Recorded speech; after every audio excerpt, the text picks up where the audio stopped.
Pessoal, vamos falar sobre a situação na Ucrânia, como é que avançou aí a frente de batalha nas últimas 24 horas, o que a gente tem de novidade vindo de lá, né? Principalmente aqui o nosso avanço em Kherson.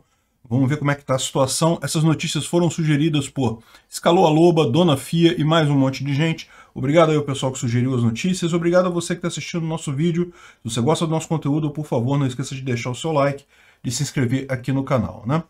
Pois bem, a situação aqui na frente de batalha, vamos começar por Donbás, que é a situação mais crítica, né? Os russos continuam avançando lentamente aqui em Severodonetsk, já tomaram alguns pedaços da cidade, coisa e tal, a briga está muito feia por aqui. Como a gente tinha mencionado, a ideia dos ucranianos é essa mesmo, embora isso aqui não seja uma coisa positiva, evidentemente, a cidade está sendo totalmente destruída, como é padrão nessas invasões russas, eles destroem completamente a cidade, mas está de acordo com o planejamento ucraniano, ou seja, eles também estão sofrendo muitas baixas. Essa disputa em ambiente urbano é particularmente ruim para os russos, então os ucranianos conseguem matar muitos russos, desabilitar muitos equipamentos, destruir muitos tanques. Então a coisa está caminhando de acordo com o esperado, né? Não é uma coisa positiva, lógico, mas é o que é esperado de acontecer aqui. Em algum momento, eventualmente, imagina-se os combatentes ucranianos que estão nessa região, eles vão voltar para Lysychansk, deixar o rio aqui como a barreira natural aqui com as tropas russas, mas aquele negócio, eles não querem fazer isso antes de matar um bocado de russo aqui, porque se eles não fizerem isso, simplesmente moverem para cá, o que vai acontecer é essa linha de frente vir para cá e a mesma força russa vai ser aplicada mais adiante, né? Então é muito importante essa guerra de atrito, essa opção por destruir o máximo de russos possíveis, né? Bom, aqui em Popasna parece que, eu já tinha falado ontem, né, que o exército ucraniano conseguiu repelir alguns pontos aqui, basicamente em Komishuvaka, que é próximo aqui a Popasna, né? Popasna já está logo aqui. Popasna é uma cidade que os ucranianos perderam no início de maio, uma cidade estratégica muito importante, realmente foi uma grande derrota para a Ucrânia, mas a Ucrânia parece que está conseguindo conter esse avanço russo nessa região, né? Mandou reforços para cá e realmente tem conseguido conter isso daqui, os russos não têm avançado mais. Nesse mapa aqui não está mostrando muito, ainda parece que os russos estão próximos a essa linha aqui, que é uma linha de suprimentos importante, mas se você olhar aqui no Deep State Map, ele tem uma outra visão em que ele diz que, na verdade, os ucranianos já conseguiram botar a zona de guerra, né, que é essa região mais cinza aqui, a zona de frente em si, já conseguiram avançar para cá, liberando essa estrada, ou seja, os ucranianos já estão conseguindo novamente usar essa estrada principal aqui para levar suprimentos para Lysychansk e Severodonetsk, né? Então isso é um avanço importante nessa história aqui, os russos não estão conseguindo avançar aqui. E agora parece que a gente tem informação justamente que as tropas russas estão se preparando para fazer mais uma travessia do Sieviersk Donetsk. Lembra, dá para ver, até pela forma como foi o avanço aqui em Popasna, o quanto era importante aquela travessia do rio aqui em Bilororivka, né, que eles tentaram várias vezes, tentaram 9 vezes no total atravessar o rio aqui, perderam muita gente, perderam muito soldado, muito blindado, muitas peças de engenharia, e não conseguiram fazer a travessia. Aqui, repara como esse cerco aqui, o fechamento dessas tropas aqui seria muito mais fácil se eles pudessem andar em dois sentidos, né? Pudessem andar de sul para norte e de norte para sul também, né? Não conseguiram, ficaram só com Popasna, isso está sendo insuficiente para fechar o cerco aqui, então os russos parece que vão tentar de novo. O que eles estão dizendo aqui é que as Forças Armadas da Ucrânia estão reportando essa nova tentativa, eles estão se preparando para fazer. A última tentativa foi no dia 22 de maio, e aquela primeira que chamou mais atenção, que morreu um batalhão inteiro, na verdade, foi no dia 9 de maio, então eles tentaram mais 9 vezes depois disso, a última no dia 22, vão tentar mais uma vez agora, mas lógico, imagina-se se as forças militares ucranianas que estão avisando isso, eles estão se preparando também para defender mais uma vez uma possível travessia do rio aqui nessa região, né? Seria certamente muito preocupante para os ucranianos se os russos conseguissem passar nesse rio aqui. Vamos ver como é que isso caminha nos próximos dias aí, né? Bom, além da situação aqui, parece que em Izium os russos estão novamente levando muitas tropas para lá. Existe a previsão, ou imagina-se que o passo seguinte que os russos vão tentar vai ser justamente tentar pegar Sloviansk, fechar por Lima e a partir de Izium, mas em princípio eles não estão, não se sabe se eles vão ter essa possibilidade, não, né? Eles estão falando aqui que as forças estão reagrupando, preparando para um ataque em Sloviansk, de Izium e Lima, né? Botaram mais de 250 peças de artilharia para tentar fazer esse tipo de coisa, né? Ainda restauraram uma ponte de ferrovia que eles estão usando para justamente abastecer. Essa ponte fica aqui para trás, tá? Bem aqui atrás. O ponto é que eles estão conseguindo reforçar as posições deles em Izium e em Lima e provavelmente vão tentar um ataque a Sloviansk, né? Bom, mais um pouco ao norte aqui a gente tem Kharkiv. Kharkiv segue na mesma situação. Existem ainda muitas batalhas aqui nessa região por Kharkiv. As tropas ucranianas deixaram as tropas russas a uma distância grande de Kharkiv em si.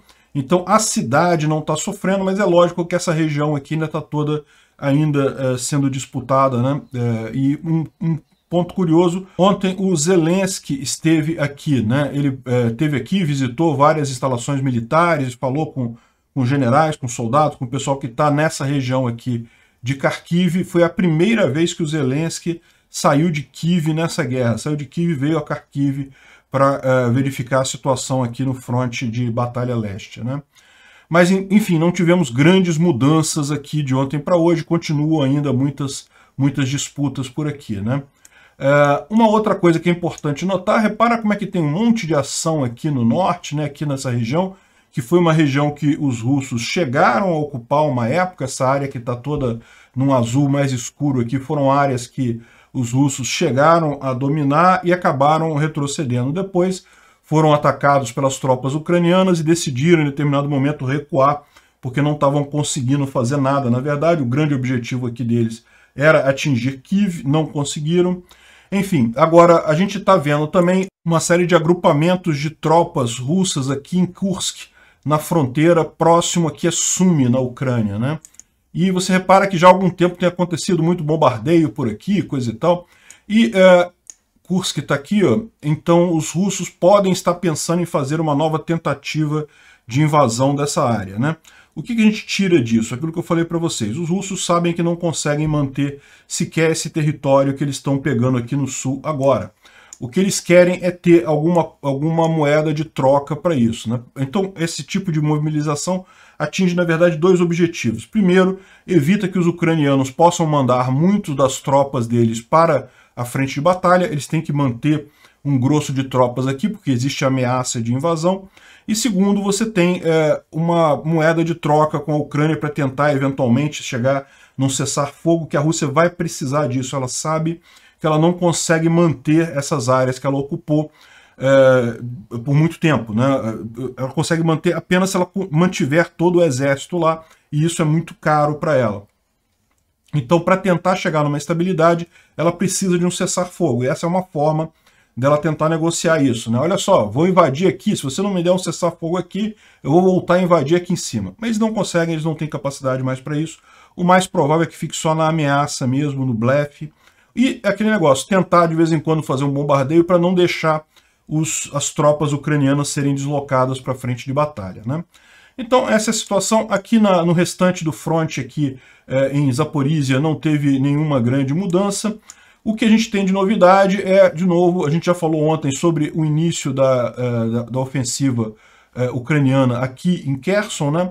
Mas, na verdade, essa ofensiva ela é mais do que essa única parte aqui. Aqui foi a parte em que eles conseguiram avançar mais, né? Eles entraram bem dentro do território que está dominado pelos russos, mas eles também estão fazendo avanços por aqui, tá? Não está refletido no mapa aqui esses avanços ucranianos, mas já existem reportes de avanços que eles fizeram por aqui próximo a Kherson, né? Existe uma visão aqui no pessoal do Instituto para o Estudo da Guerra que, na verdade, essa contraofensiva ainda não é a contraofensiva, ou seja, ainda não é a mobilização que os ucranianos farão para retomar Kherson. Essa ação ucraniana, nesse momento aqui, tem por objetivo exatamente evitar que os russos fortaleçam as posições defensivas deles, né? Os russos têm já preparado para defender essa terra. É aquilo que a gente falou, né? Os russos já sabem que o máximo que eles podem possivelmente fazer é conseguir manter o que eles conquistaram aqui.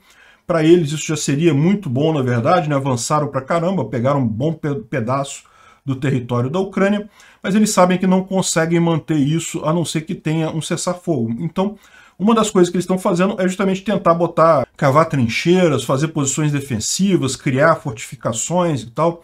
Então isso é o que eles estão tentando fazer aqui nessa região, e esse contra-ataque, segundo o pessoal do Instituto para Estudo da Guerra, seria mais nesse sentido, de não deixar os russos à vontade para fazer isso, né? Ou seja, você está aqui realmente avançando, pelo menos não está deixando a linha de frente congelada por muito tempo. A mesma coisa estaria acontecendo por aqui também, né? Enfim, a gente não sabe, né? Como eu disse para vocês, ontem tinham informações que, na verdade, os ucranianos pretendiam seguir por essa linha até Nova Kakhovka. Vamos ver se eles conseguem. É lógico, a gente não imagina que isso seja fácil. Tem muita tropa russa aqui.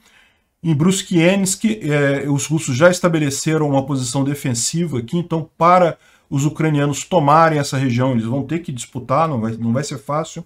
Aqui também a gente tem visto vários ataques aqui, várias disputas nessa região toda aqui. Enfim, essa é a situação aqui em Kherson, né? Vamos ver como é que isso caminha. A ideia, de novo, é interessante para evitar que os russos consigam manter essa parte da Ucrânia, mas, segundo o Instituto para Estudo da Guerra, ainda é uma ofensiva muito limitada para ser a contraofensiva que vai liberar Kherson, né? Vamos ver, a gente fica sempre na torcida, né? Aqui eles falam também sobre a questão do ataque a Sloviansk. É possível que aconteça. As tropas russas reforçando aqui em Zion e Lima, né? Aí parece, segundo eles, que também houve ganhos territoriais ucranianos aqui na parte norte aqui dessa ocupação russa, né? Aqui próximo a Kryvyi ou Zaporizhia, né? Aqui até aqui ainda é o limite do Oblast de Kherson, né? Do estado de Kherson, vamos dizer assim. Bom, então do ponto de vista militar, de avanço, é isso daí, né? O que a gente teve ontem foi um desdobramento de uma conversa interceptada entre soldados russos, em que eles falavam lá sobre aquela questão do batalhão lá em Donbás que se recusou a lutar pelos russos e que parece que, segundo ele está dizendo aqui, que chegou um general e o general falou que tinha que lutar, que não sei o que lá, puxou a arma, ameaçou com arma o pessoal que não queria ir para o fronte de batalha, né? E aí o cara falando, não, estava eu lá, não, a nossa brigada tinha 600 pessoas no início, hoje temos só 250, ninguém quer ir, todo mundo está ou ferido ou morto, né? E não, o pessoal não quer ir para frente de batalha e coisa e tal, e daí parece que o general Solodchuk, um general russo, teve lá e ameaçou e apontou arma para os soldados, e os soldados apontaram arma para o general e coisa e tal, e o general foi embora sem conseguir fazer eles irem para a frente de batalha, né? Então isso aqui é um caso só, não quer dizer que toda a força russa esteja não querendo lutar e coisa e tal, mas a gente tem recebido reportes desse tipo de várias situações lá na Rússia. De novo, aquele problema de moral, de realmente ter vontade de lutar, que lógico, os ucranianos têm muito mais do que os russos nesse caso, né? Bom, a gente teve algumas outras notícias aqui que não são... A gente já tem ouvido esse tipo de coisa há algum tempo, não dá para saber muito bem até onde é verdade, o que é mentira, mas eu não descartaria isso não, né? Segundo essa reportagem aqui, que saiu no Kyiv Post, e depois a Isto É aqui no Brasil também reportou, o Putin tem 3 anos de vida só e está perdendo a visão, segundo um espião, né? Então, segundo informações desse espião, que tem informações confidenciais lá dentro, o Putin não tem mais do que 2 a 3 anos de vida devido a uma forma grave de câncer em rápida progressão. A gente já ouviu esses relatos muitas vezes, é difícil saber se é verdade ou não, mas não seria algo totalmente surpreendente, me parece bastante razoável, e que também, além de ter poucos anos de vida, ele está perdendo a visão, né? É tentador achar que, na verdade, isso daí, essa invasão precipitada da Ucrânia foi justamente porque o cara viu que, não tenho mais muito tempo de vida, então vou fazer alguma coisa para deixar minha marca na história, coisa e tal. Acabou fazendo a pior decisão possível, sacrificando o futuro da Rússia a troco de nada, no final das contas, né? Enfim, vamos ver se isso é verdade, né? Difícil saber. 3 anos é muito tempo. Podia ser mais rápido esse câncer. Bom, então, como eu falei no início, né, o Zelensky esteve lá em Kharkiv e se encontrou com soldados, se encontrou com comandantes ali na região, foi também, visitou também doentes. E aí tem uma curiosidade, né? O Putin também fez uma visita a combatentes russos doentes e coisa e tal, e aí o pessoal lembrou logo do problema do Putin, né? Que, na verdade, isso é uma coisa conhecida lá na Rússia, o pessoal lá já sabe disso, pra gente aqui no Ocidente que isso é novidade, né? Que o Putin, ele é paranoico, né? E, lógico, um mafioso que chegou onde ele chegou não chegaria de outra forma. Se você não for paranoico, você não consegue sobreviver uma carreira como a do Putin, né? Então, o Putin não se encontra com pessoas comuns, né? Segundo diz esse pessoal, lá na Rússia todo mundo sabe disso. Então, se você for ver, o cara que era o doente que ele se encontrou aqui é o mesmo cara que ele se encontrou há um tempo atrás, quando ele estava visitando uma fábrica, né? Essas pessoas que encontram Putin não são nem pacientes, nem soldados, nem trabalhadores, nem pescadores, nada. O que eles são na verdade, pessoas do serviço secreto que fazem o papel de população na hora que Putin tem que encontrar alguém, né? Então são sempre as mesmas caras. O pessoal mostra aqui, tá vendo? Olha, Putin indo num barco de pesca, né? Aí tem as pessoas aqui que são os pescadores. Aí você vai, o Putin indo na igreja, aí você vai ver as pessoas, são as mesmas pessoas que estão aqui no barco de pesca, estavam lá na missa e coisa e tal. E, segundo diz o pessoal, tudo assim, né? Tem aqui o pessoal, o Putin está no encontro de caçadores e coisa e tal. São as mesmas pessoas de novo encontrando o cara, né? Ou seja, na verdade é tudo falso, é tudo encenado. É a questão da verdade russa, né? O pessoal todo mundo sabe que isso é mentira, não tem, já virou uma tradição, não tem nenhuma novidade nisso daí, né? Pra gente que é uma coisa meio estranha isso. Bom, e para complementar aqui, a grande questão da guerra cibernética, que é impressionante o quanto a Rússia é muito mais fraca do que se imaginava, né? Isso chega a ser curioso, né? O quanto que isso esperava-se uma guerra cibernética muito eficiente pela Rússia. No final das contas, ao contrário, ela está sofrendo muito mais guerra cibernética do que está conseguindo fazer, né?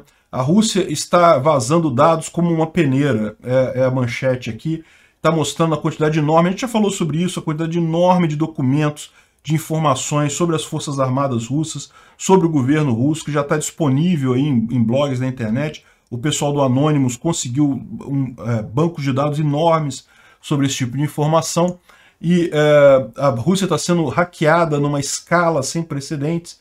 Um monte de outros grupos, além do Anonymous, tem feito também ataques contra a Rússia e, de fato, tem conseguido, com muito sucesso, obter informações e destruir ou derrubar sistemas russos, né?